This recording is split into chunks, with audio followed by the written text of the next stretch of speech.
Welcome to Compression, the quest to $100 million in just 1 year. Join me, your host, Logan Freeman, in this one-of-a-kind interactive podcast experience where I am on a quest to compress 3 years of achievement and production into 12 months. And no, the answer is not to just work harder. I'm bringing you not only ideas and concepts that are complete at the theoretical level, but they're also effective at the applied level. Look, guys, knowledge is not power. It is potential power. Knowledge plus massive strategic action equals power. We're talking about strategy, systems, accountability, all in real time. This is Compression.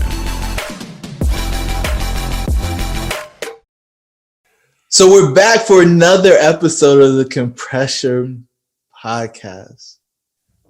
Are you guys compressors yet? If you're not, you're missing out. Hop over to the website. It's in the show notes, guys. We've got some amazing giveaways for you on this one. We're going to get into the goal setting process and give you the systems that both Logan and I use in order to create these extreme results. Logan's fresh off of surgery. And the thing he texted me right before we jumped on was, did Jordan play with the flu? I watched the latest episodes of that story with Jordan, and it turns out he was actually poisoned. He had flu. Yeah. But the whole point of it is it still was a flu game. And that's what everybody knew it as, because he didn't want anybody to know what was going on. That's right. Logan's here.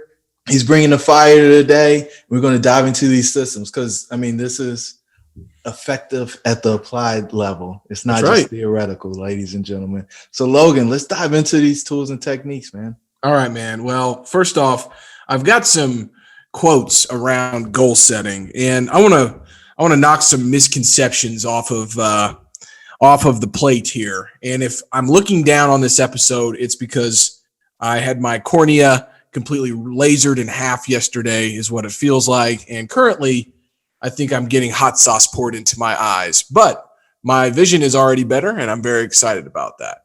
So I delivered a talk earlier this year, pre-COVID. And these are some of the thoughts that I put together. And I thought they were so good that I just needed to reiterate these facts. And this is one of my favorite quotes from Brian Tracy. Every minute that you spend in planning saves 10 minutes in execution. This gives you 1,000% return on energy. That is really monumental when you start thinking about that. Every minute that you spend in planning saves 10 minutes in execution. So one of my favorite quotes is by Dwight D. Eisenhower, which we will get into earlier, but we've talked about the inception story of compression here. And what I would say about that is that I estimated the time spent on planning and using and reflecting on one of my journals and one of the systems that you're going to get exposure to be around 522 hours this year. Jerome, you know how many days that is? 30. 22 days.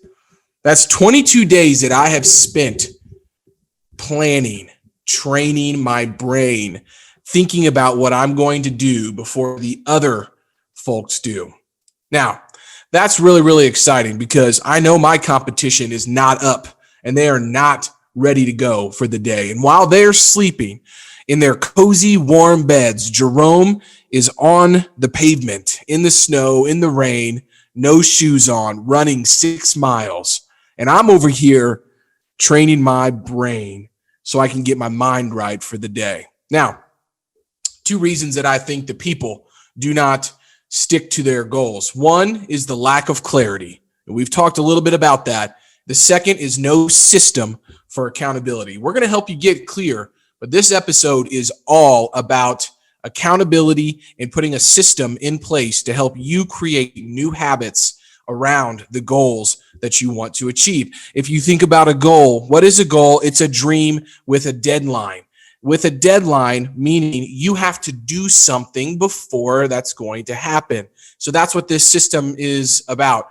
let's put a little bit of statistics in this. I'm used to raising capital, and most folks on those webinars really like statistics. So I'm stuck in that mind frame. But according to the U.S. News and World Report, the failure rate for New Year's resolutions is said to be about 80%. And most lose their resolve by mid-February. 23% actually stop after a week. Now, we've talked a little bit about Pareto's principle. Now, what do you see? There it is again, showing back up right there. U.S. News and World Report. The failure rate is 80%, meaning that 20% of the people, of the compressors, of the cleaners, of the closers, hopefully you can become a compressor, are the ones out there doing it. Napoleon Hill said that a goal is simply a dream with a deadline, and goals are great. Matter of fact, they can be incredible, but only when you actually achieve them. So today we're going to talk about how we go about setting goals and then actually achieving them. I have read almost every goal book that there is out there, SMART goals, all of these different types of accountability systems. I've created what I believe to be the easiest and the most productive system. And it's actually a blend of 2 or 3. And so, no, you're not going to get the blue pill here today. You are not going to get the blue pill. It's not going to make you excited, because you will not be able to just take something and then it will be easy. You are going to have to do the work. You're going to get the red pill. Do the work. You got to do the work. You got to do the work. You're going to get the red pill. It's up to you if you want to take it today. And it's a blend of 2 or 3 systems. How many people out there do you really think are taking 2 to 3 journals and figuring out how to blend them into their master productivity system? One. Nobody. One. Maybe one. It's yeah. One guy. Come on, guys. That's about compression. You got to think different. You got to be different, and you got to be willing to be okay doing things different. Just because you pick up one journal, one system, doesn't mean it's the right one. You got to figure out what the right one. Now, Dwight D. Eisenhower said that plans are worthless, but planning is everything. And I think what he meant by that is there's a great distinction between when you're planning for life. You must realize that life is unexpected. Therefore, it's not going to happen the way that you're planning. But the details of a plan, which was designed in advance, again, go back to Brian Tracy, are often incorrect. That's okay. The planning process demands the thorough exploration of options and contingencies. Ooh, there it is. The planning process demands the thorough exploration of options and contingencies. The knowledge gained during this probing is crucial to the selection of the appropriate actions as future events unfold. I was on a call earlier this year, meaning literally last week, $4.2 million transaction. Logan gets brought in for the negotiations.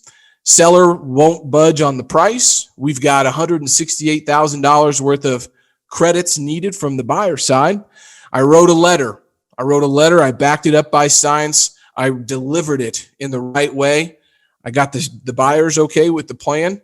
Just got an email today saying the seller is conceding $100,000 on the items that we asked for.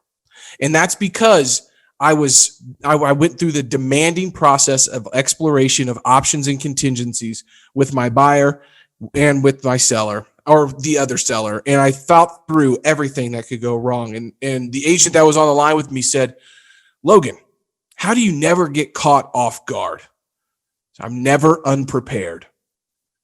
How many times do you think you go through life just unprepared? This is your life. You get one shot. If you're unprepared for life, how can you be prepared for anything? And that's what this is about. Plans are going to change, but that process that you're going through, the growth that you are going to feel and actually accumulate going through that process is absolutely integral to your success. So when I go through all of these strategic planning sessions, which usually start end of November, with me kind of searching the internet for the new, the best, the greatest. And I'm like, I wonder who else has come out with a journal that they can sell for $39.99. And so I buy them. You know what? I buy them because I want to see what Darren Hardy's doing, what Brendan Burchard's doing, what Tony Robbins is doing, what Jerome Myers is doing. I don't have a journal. He might have. I don't know.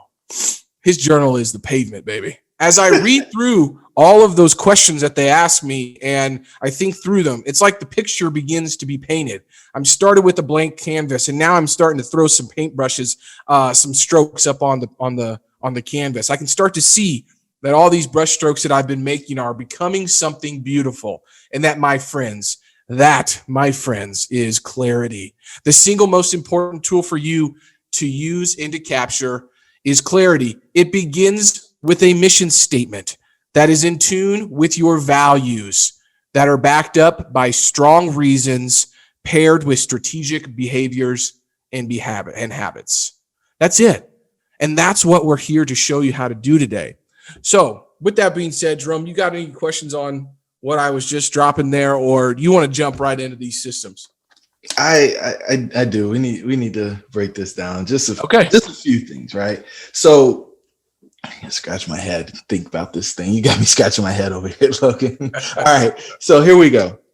What in the world are you doing combining three systems into one? Let's start there. How did you get to the place where you're like, nah, one isn't good enough. Yep. I need not two, but I need to put three together. Where did that come from? Yeah. Well, it came from the fact that usually a thought leader is really good at one part of the goal setting process. Let me explain. So Brendan Burchard's really good at helping you get the most out of your days. Okay? Your days. That's fantastic. But Brendan, where in my journal can I tie my days back to my weeks, and my weeks back to my months, and my months back to my quarters? I cannot. I don't have anywhere to write that down. So what do I have to do? I have to fix that problem, because everything, whenever I go through this question, tasks that absolutely must be done today. How do I know that those tasks are tied to what I'm trying to accomplish during the week, and those are tied to my month, which is going to help me hit my quarterly goal, which my quarterly goal is going to help me hit my banner goal? It's not. So I realized that, and I realized that if it is encompassing your annual, weekly, monthly, quarterly goals, it sucks on the days, right? So you can't set your days up. So then it's like, well, crap, man. Now I've just got this, this journal that has a couple boxes that I can check. Well, that's not what I need. So that's why I've created this amalgamation of systems that takes into consideration your annual goals, breaks them down to the quarter, then to the month, then to the week, and you get to see it in real time. And that's what you have to do, because when you're deciding which tasks to not do and to say, hey, this is my not to-do list, you know it's your not to-do list because it's not tied to your actual goal. So that's the reason I've implemented 2 to 3 systems the last 3 years, and why I'm so pumped up to kind of bring this to you guys today. Okay. And just so that people kind of understand the North Star, you've got a banner goal. We haven't defined that. What does the banner goal mean? So typically I have 3 banner goals, and it's because, when I think about goal planning and goal setting in my life, success is defined as the self-satisfaction in knowing that you did the best that you were capable of doing. However, if that's the case, then if I only have one banner goal, it's only professional, I can go so hard on that professional goal that I forget my faith, my family, my fitness. And now I'm screwed, because you can't get some of those things back. It's said that when you have 1,000 goals and dreams, it's because you have your health.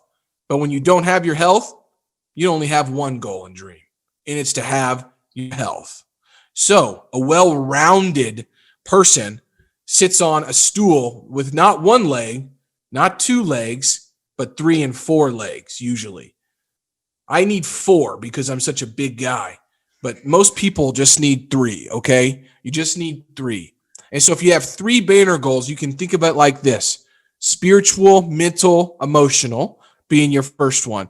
Second one, relationships. Third one, professional, right? So you think about those like that. I add, again, faith, family, fitness, and future in that order. So I have 4. Feel free to, steal those if you'd like. But the banner goal is basically in those areas of my life, if this happened and I accomplished this, then I would be a very successful person. This is the one thing that if it was done, would make everything else easier or unnecessary. And there's 1,000 process and system goals underneath those banner goals, but that's the one that moves you to movement. That's what a banner goal is. Got it. Okay. And I want to matrix this back to the red pill so that I can make sure that we don't have a gap in here anywhere, sure. At least from my perspective. And so faith, family, fun, fitness, future. Okay. So red pill says self-image, relationships, work, health, prosperity, significance. Mm-hmm. What does future mean? Future's all professional for me. Future's all professional. All professional, really just kind of what I focus on in relation to my business goals. Okay. Nobody ever asked me this when I go through the red pill, but you have faith first. And faith in a lot of ways is your self-image. Absolutely is. Right. And I think some of that is also shaped by the family, which is the relationship, particularly with T and E and Bella. But there's probably some people that don't actually live in your home and you don't share blood with that you consider family as well. Absolutely. And so those would be your most important relationships. I call that the 5. Yep. Right. Who's your 5? I think at one point you said you weren't sure if you had 5, but that's okay too. Then we move to work. That's your future. And then health is fitness. Yep. We've got prosperity. Is that fall into future or is that independent? Yeah, it would fall into future for me. Okay. I can only remember so many things. And so that's why I keep the 4 F's for me. Yeah. But yours is definitely more well-rounded. I just took the 4 that I could remember and always keep that. Yeah. Yeah. And it doesn't matter, guys, it doesn't matter what you call it. What matters is that you actually get into it, right? Mm-hmm. And so the last thing is significance. And so the thing that I want to make sure I understand with you is it significance for the faith or is it in future? Where does significance fall for you? And significance means that greater contribution to others. Where is that for you? Significance for me is an actual overarching theme of all 4 of them. So in my faith, I get significance through belief in a greater power and a belief in myself, which then says, okay, well, I need to help others. And that's where my work with Restart and the homeless comes into place. My family, I think that's pretty straightforward. Significance being the leader of our family, making sure that my kids know exactly the type of man that they and woman that they should be. And then obviously being what I call a hero husband to Taylor as well. And then, fitness, right? What's my significance there? Well, guess what? If I don't have my fitness, I don't have any, because I don't have any energy and I'm not here. I died, right? When my dad died 7 years ago, fitness, health was really blaring right in the front of my frame, right? In a matter of 21 days, somebody was on this world and then they were not. And it happens a lot faster in a lot of other scenarios. And then, future significance there is impact and legacy and creating the Freeman family legacy. So that's how I think about significance. It's an overarching theme for all 4 of those pillars. Got it. Okay. All right. So let's dive into the tools, man. Let's make this actionable. Okay. So the first step that you have to do is you have to take stock of where you are. So it's what I call the reality check. Okay. A little bit of a reality check time. You need to review your last 12 months. You can do this if this is June, July, August, September, January, February, March. It does not matter. Start when you hear this, okay? You don't need to wait till 1/1/21 or 1/1/22.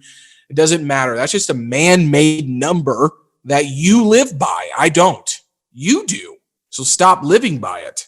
Saturdays are the same as Fridays for me. Sundays are the only thing that's different. It's the only time I don't get up at 3 a.m. So you have to look at your previous 12 months. So I'll ask you some questions, Jerome. We don't have to answer these, but this is all going to be available. It's a reality check. Okay. What positive results have you seen the last year? Where did you improve? Where did you win? What goals did you reach? What right now pisses you off more than anything about your life? What are areas that you give the most anxiety? What are the areas that you procrastinate the most with? What results do you have right now that you're embarrassed to tell your friends about? What things cause you the most frustration? What would you do anything to not talk about because the result is so horrible? These are not things that are going to feel good. This is not here to make you feel good. This is here to be real, to be intentional about where you are because of what you've done the last 12 months. So that's the first step. Hold on, wait. Nobody wants to deal with the reality of the situation. It's easier. Say it again. Then you're not a compressor. But it's uncomfortable, man. Like, listen, what I'm embarrassed to tell my friends about? Yep. No, I'm just gonna hide that. Why? What are you talking about? Why hide it? Huh? You're gonna hide it. You're gonna stay exactly where you are. Because if you don't accept the reality of the situation that you're in, you can't improve it. That's right. Period. And there's a lot of people who will suggest to you that you can just woo-woo it away and just focus on the things that are going well and do more of that. And that's not true. Right. It's not. So I'm just giving people a top level here. I'm going to run through all of these steps. So the first step is the reality check. The second step is organizing and categorizing your life, similar to what Jerome and I were just doing. The third, decide on your goals. Do not get caught up with, setting your goals in the right way yet. It's not just get them out on paper. Decide on your goals. When's the last time you set a goal? What is a goal? Bet you don't even know. Top 5 goals. ID chokeholds. You got to figure out what's holding you back. Then we start bringing in the 2021 game plan. And then it's an anticipation playbook. Just like when you are planning for a game plan as a coach, you got to think about, what am I going to anticipate that's going to hold me back? Then we start putting what I call together, well, I stole it from Tony Robbins, but it's called the goal, purpose, and strategy system. It's the GPS system. Goal, purpose, strategy. So you're going to have a GPS for your whole annual goal, and you're also going to have a GPS quarterly, and that's going to change. A big part of this is also developing your own affirmation, and I have a whole other episode on how to do that, and it's already recorded. It's there. You can hear me going through my affirmation. You have to do that. It has to move you. So after you have your 1 year GPS, we have to have your first quarter GPS. And then it's time to get to the weekly master plan right after that. So where do we head from here? What do we want to dive into next? Man. So let me get this straight. You got the 4 stools. We're bringing Tony in on the back end for GPS. That's right. And then we've got all these other steps in between. First, we do this basically what I call a gap assessment. Yep. You assess and accept the current reality. Where does the actual goal, vision, dream happen? Is that before you accept reality? Is that after? Like where does that piece fit in where you visualize the thing that you want? Because I heard you talk about, go ahead. Everybody knows it. Everybody knows what they want. They're just too afraid to say it. Is that what it is? They're scared? Because I ask people a lot of time and like, yeah, I don't know. Yeah, they know. But they're afraid because they're not ready to do that reality check. So when you go through the reality check and you go through those questions that we mentioned, what goals did you reach? What right now pisses you off more than anything about your life? Let's say, hey, I gained 25 pounds during COVID. Great. Turn that around. That's probably one of your goals for one of the pillars, right? What are the areas that you procrastinate the most with? What results that you have right now that you're embarrassed to tell your friends about? Stop being embarrassed. That's probably one of your pillars to go to. So through the reality check process, you'll get some inspiration by feeling the pain of where you are currently. I'm not about feel good. The vision boards and everything are important. Okay. I very, very much appreciate the law of attraction, but the law of attraction and thinking about things only works when you move to actually taking action around them. However, if I'm going to go out for a run and I'm going outside, you better believe I'm running around the $3, $4, $5 million houses. I've sent Jerome pictures of them, right? I'm out here running. I would never buy one of those anyways because I'm going to build mine, so it doesn't matter. But at least running around them, looking at them, seeing the people, they're normal. They put their pants on just like you do. Probably got a little trust fund behind them. You know, who cares? Build your own trust fund. So you have to think about that.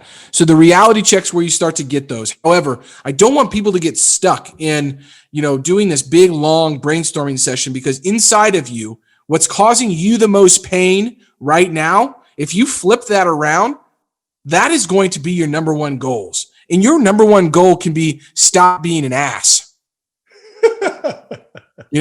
Stop being an ass, meaning stop eating like one, stop treating people like one. Stop being one to yourself, right? There's all of these different things. However, you have to go through that process, and you have to, and it needs to be iterative in the sense that it can change. And the first things you write down might not be the exact things, but you have to be real with yourself. And that's where that reality check comes in. Okay.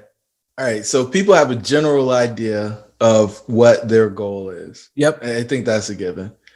Do they know the details of it? I think this will give you the clarity on what you're actually trying to pursue. Yeah. The thing that I think a lot of people will struggle with is, how do I make it measurable so I know whether or not I'm making progress or not? Sure. Right. It's easy to have this grandiose idea of, all right, stop being an ass. Well, what does that actually mean? How do you do that in practice? And is that the daily planner where you say you're not going to lie to anybody, as David Goggins used to struggle with? Is it a specific behavior where you're courteous, or you figure out how to do one random act of kindness for somebody that you don't think can do anything for you today? Like, how do we get it from this esoteric thing to something that's really tangible and you can check the box and say, yep, I made progress towards that today, or I didn't? Yeah. Okay, so we accomplished this by using an iterative 5-step cycle. So you have to connect to the vision of a business or your project or your goal. Then you define your key strategic objectives. You break those objectives down into achievable goals or habits. We're going to track those, and we're going to get to that in the weekly master plan. The fourth is you implement, and then fifth, you measure your outcomes. Because just like I was measuring actions earlier this year, Jerome sent me a message after reading one of my weekly review posts that got 5,000 views. He said, yeah, well, what was the result of any of that? 2 weeks later, I thought about that, or 1 week later, I thought about that. I stopped posting so much of the actions and posted all of the results. And then people started asking, how'd you do that? How'd that happen? What did you do to do that? And so you have to measure the outcomes, not necessarily the activities. The activities are the habits that we're going to put on our weekly plan. So let's start with the GPS, man. Okay. Let's start with the annual GPS. Again, guys, go over to compressionpodcast.com, sign up to be an exclusive member and a compressor. Now, just because I'm calling you a compressor as you sign up doesn't mean you are one yet. However, you might become one. That's the first step, at least. You might be a wood, carry water, guys. That's right. Before enlightenment, chop wood, carry water. After enlightenment, chop wood, carry water. So we're going to start with the goal. What do you want? Now, think about this again, okay? Going back to those 4 pillars for me: my faith, my family, my fitness, and my future. And I write a GPS for every single one of those. Okay. If that's too much, you may just want to have one. All right. Just don't let this hinder you from getting started. So we start with the G, the goal. What do you want? That's what you're going to write down. Okay. For example, I'm going to complete $100 million in commercial real estate transactions this year. Okay. Put the goal in the form of a powerful question. Logan, comma, how are you going to accomplish $100 million of transactions in just 1 year? Question mark. That's it. I leave it just like that. How are you going to do that? And then there's a series of really great probing questions that will get your blood going. What obvious things need to happen first? If I had to achieve this result, or I would get shot in the head, what would I do? What would I be willing to do? What's missing that would dramatically impact my ability to get this goal? What are the necessary process goals that need to support this result? What are the breakthrough options that I must take in order to move me forward on a path? What 20% will be responsible for the 80%? This is all here on the GPS system that you're going to get access to. So that's the goal. Next part is the purpose. This is where when the going gets tough, you are going to be able to step your game up, because you're going to come right back to your GPS. I have this in PDF form and in Excel form. So if you want to use this as an Excel, so you can change it, you can switch it up, you can save it, it's going to be available for you guys. If you look at the background on all of my computers, I have 1, 2, 3, 4, 5, 6. I have 7 computers that I work on. Okay. Everywhere I go, I've got a computer. No excuses. You have to put it everywhere you want to see it. So it's on the background of every single one of them. Here's the purpose. Here are the questions that start to really resonate with you. What are the obvious reasons I need to accomplish this? How will I benefit from this goal? What is so awesome about the idea and vision of reaching this goal? This is where the little bit of vision boarding comes in, right? After you've defined what the goal is, now you start thinking about how it's going to feel when you get there. How will other people benefit from this goal? Why is this a must? What feelings will accomplishing this bring me? What are the consequences of me quitting? And what will that cost me? So we've got our goal, got our purpose. We've put inspiration behind that. Wait. Before you go to S, listen. Nobody talks about purpose. Everybody's talking about the why. What's my why? Go find your why. If the why is big enough, then the how doesn't matter. All of the conversations about why, and we're talking about purpose. Is it just semantics, or is there significance in between the two words? Well, 4 years ago, I made a video. I said it's purpose, not passion, that keeps you going. If you're chasing passion, you're going to be disappointed, because passion is all about emotion. It's all about feelings. Jerome did not feel like he wanted to run 6 miles this morning. I do not feel, with pounding eyes, a migraine, and my eyes watering the whole time, like recording this and going to swing my kettlebell 500 times when we get done on a Friday at 2:00 in the afternoon. I do not feel like I want to do that. I'm not passionate about that, but I do have a purpose to have good fitness. So I'm here for my family, for my wife, for my kids, so I can play ball with them.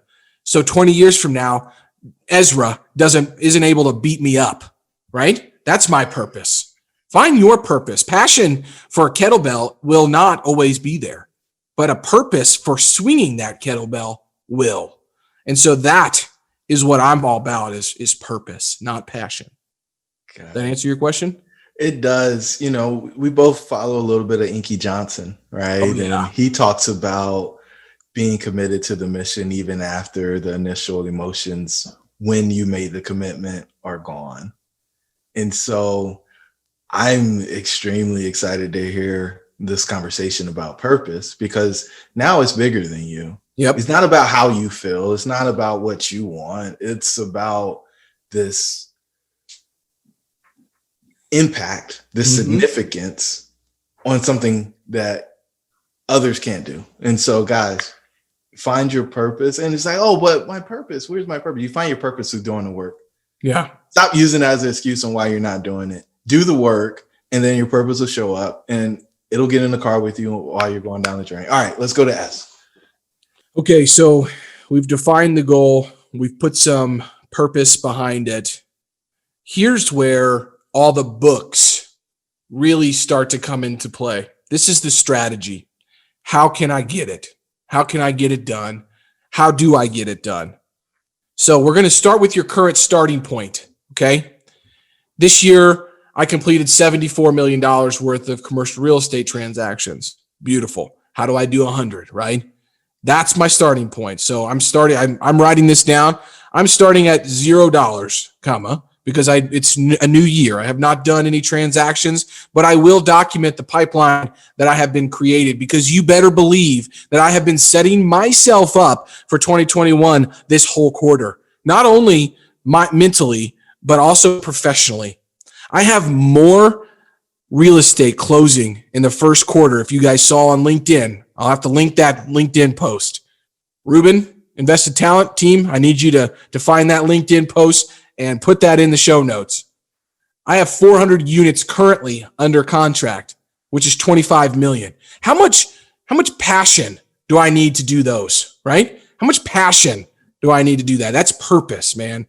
I've got a purpose. So I've been working my tail off right now while everybody else has been taking the fourth quarter off because of COVID, because coronavirus, because of all of these things. And I'm going to close more in the first 3 months of next year than 95% of the brokers in Kansas City will close the next 2 years combined. That's my current starting point. What's yours? Actions to take. Okay. Here's where we start to really think about the actions that you have to take. And you need to get some feedback on these actions. All right. This is where you can utilize other folks to understand what moves do you need to make on a regular basis.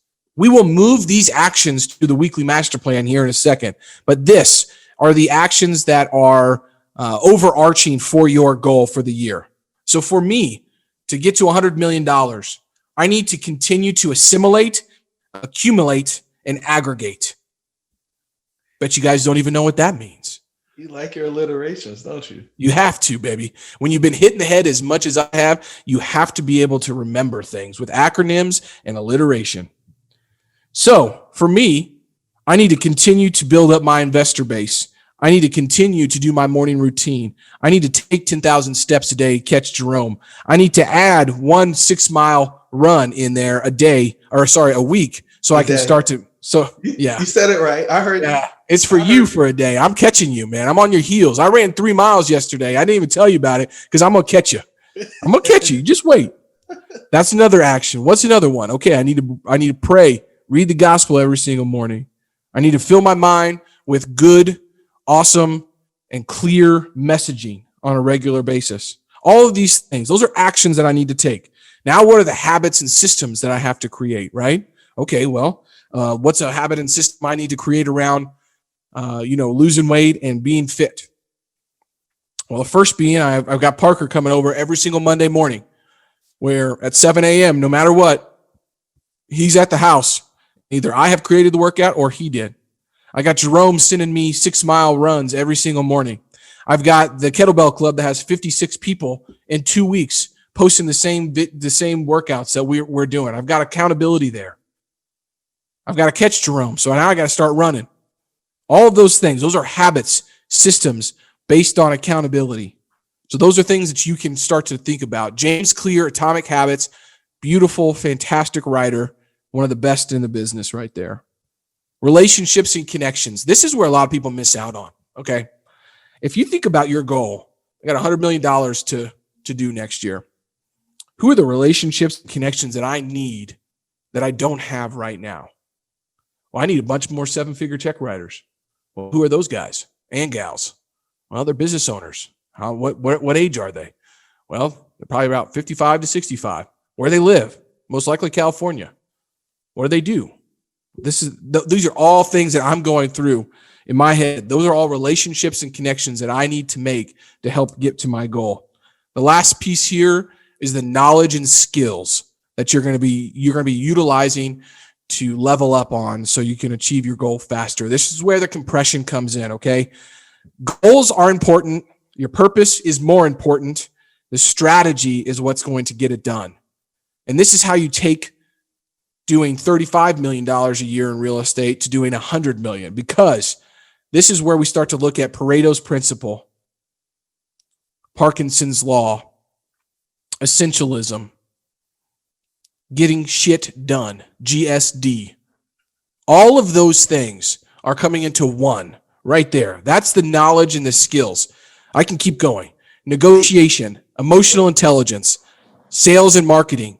For Jerome, it's AdWords right now. How do I get ads not to just spend money on them, right? I blew $5,000 on ads this year. Didn't do for me, right? We got to figure that out. Those are knowledge and skills that we got to get better at. Writing is a huge one for me right now. That's the GPS, guys, on the annual side. It's not just writing down, I want to lose weight. It's what do you want? Put the purpose behind it and putting a strategy in place to do it. Let me dive in on this one because I am ecstatic about what you just went through. And this last piece, I'll tell you guys, if you got the wrong strategy, you're going to fail. Yep.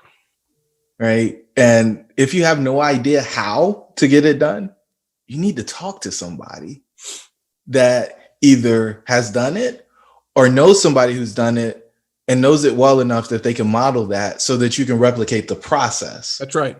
We want to replicate the process. The end results are great, but you want to replicate the process. If the answer is cutting wood and carrying water, you better cut the wood and carry water instead of just trying to figure out how to take the pill. That's right. To be buff, right? To be fit. And we live in a society where everybody is trying to figure out the hack. They want to know the shortcut. And for a lot of things that are massive, there is no hack. There is no shortcut. It is just the stairs. There is no escalator. There is no elevator. The gurus will promise you something different, but I can assure you that you'll just have some additional debt and made your road a little bit more challenging. Yep. And one quick story in my world, because I'm in the process of selling the house that I thought was my dream house, and had an incident, had some mold show up in the basement. The goal was to get that taken care of, remediated, and then close on that house 2 weeks ago. The buyer did not close. They had it tested. All the mold isn't gone. Instead of paying the full price for everything being done, we cut a corner and we just did HIPAA vacuum, wiped the walls down, etc. And it was a third of the cost of removing the carpet and doing all the things. So now we've got the work that was done on carpet that's going to be pulled up and thrown away. We've got walls that have to be redone. And it was an absolute waste of time and energy. That's right. To try to hack it instead of just paying the price from the beginning and doing it right the first time. I can't emphasize this enough because it's a really expensive situation for me, guys. Sure. Yeah, no, I appreciate that story, man. I had a mentor early in life who helped me. He taught me how to pour concrete and do drywall. And if anybody's ever done either of those two things, if you try to do any shortcuts, you have to break it all out and start over. And all of it is expensive. And he said, look, if it takes you more time, so be it. You have to get it done right. And as you get more repetitions doing it right, you will start to be able to do it faster and right. And that, my friends, is how you compress. Because now I don't have to go back and redo what I tried to do the first time. It's the same thing with your own life. If you're hacking and you're taking shortcuts and you're figuring out ways to just put things under the carpet, trying to hide that mold underneath the carpet, right? It's going to come back to get you. Somebody's going to come in and they're going to put a test in and they're going to say, Mold, mold, mold. You got to have mold in your life. You got to get rid of that stuff. All right. So what you're going to do here. Let me just step back. You're going to go through the reality check. You're going to go through the GPS system for your annual pillar goals. And then you're going to go down and start breaking each one of those pillar goals down into quarterly goals. And so those quarterly goals are also, the sheet is also going to look very similar to your annual goal, but it helps you start to break the annual goal down into its own GPS system. We take that quarterly goal down and then we break it down into a month. You could do the same thing for your month, okay? And then we take the months and we start working on the weeks. And this is where I think folks really, if you did nothing but the weekly plan, you would see your clarity and productivity skyrocket. And what I mean by that is when you look at your weekly master plan, that's what we call this. You're going to do a previous 7-day review. It's going to have some questions there to ask you. But then you're going to have your top wins from the last week. And you're going to have your most valuable priorities for this week. So what are my top 3 profit producing activities that are tied back to that monthly goal and that quarterly goal that you set? So you just go back to your GPS, you look at the strategy part, okay? You look at the activities that you've brainstormed. You take the top 3 that you think for this week are going to help you move closer to that goal, and you put them right here on the master plan. Then you have the non-negotiables, meaning these are things that no matter what have to get done. No matter what, 10,000 steps, 200 ounces of water. You just keep naming those things. Those are right there. You have people that you're going to reach out to. Early on in my career, this is how I connected with folks like Dan Pink and these other writers, Tim Grover. I got Tim Grover's email address because I started reaching out to these people. And this is because I wanted to identify people who can help me achieve my goals. Now, you don't have to use our weekly master plan. You can also go grab another journal. I'm basically taking this whole system that I've just documented that you'll have resources to, is taking 3 different systems. Okay. We've got the entrepreneurial breakthrough system. That's more or less for the weekly master plan. We've got Olaniyi Shobo's Dominates Your Year. That's where the reality check and the GPS really comes in from Tony Robbins. And then you have your daily journal, which I spend a lot of time on because I have 2 businesses that I'm running. And that's Brendan Burchard's High Performance Planner. This is the last point I want to make. We've talked a lot about setting goals, putting the systems in place, giving you free resources. The only thing that matters is that you go through an exploration process yourself and figure out what you can stick to. I don't care if you use this system, one of the other 15 journals out there. You have to use one that you will use every single day. Okay, that's the goal here, is getting clarity, knowing that there's a strategy that you can put in place and there's a process to walk you through it, but then figuring out how you stick to that. People always ask me, what's the best journal to use? What journal do you use? And I'm always hesitant to tell them because I want to tell them this. Use the journal that you will use. What do you mean? Use the journal that you will use. What do you mean? Have you ever matter? Exactly. And I always ask them, I said, have you bought a book before and you never opened it? The answer is always yes. So do not buy a journal that you will not open. Figure out which one will work for you. It can be Excel on your computer. It can be a piece of loose leaf. What you have to do is go through, like Dwight D. Eisenhower said, you have to go through the planning process. That's going to get you started. If you really want to start compressing, that's why I have 14 pages of printouts here. I have 3 journals that I use on a regular basis. Why I do this podcast. Why I post on LinkedIn in 2 different groups. Why Jerome sends me his 6 miles every single day. Why Parker shows up at my house at 7 a.m. Why my wife says, man, you look tired. Man, you look exhausted. You're a little bit, you're a little bit less patient today. I have accountability every single place in my life. Last thing, I know I said this is the last thing, Jerome, is Find somebody that wants to compress just like you and do it together. That's all I've got, man. I could keep going on. I scratched the surface a little bit today. The resources will be there. But the last thing I have to say is find what you can stick to. Find somebody that will help you stick to it. Just do it over and over again. That's it. Out. Hey, compressors. If something you heard struck you, made you feel a little bit uncomfortable, good. Head on over to compressionpodcast.com. And then you can also subscribe wherever you listen to your podcast at. If you feel inclined to, please leave us a review. It's obviously helpful. But instead, I'm going to call you out today. I'm going to call you out and make sure that you do your part, sharing this message by sharing it with one person that might need to hear what we talked about today. Be great. Nothing else pays.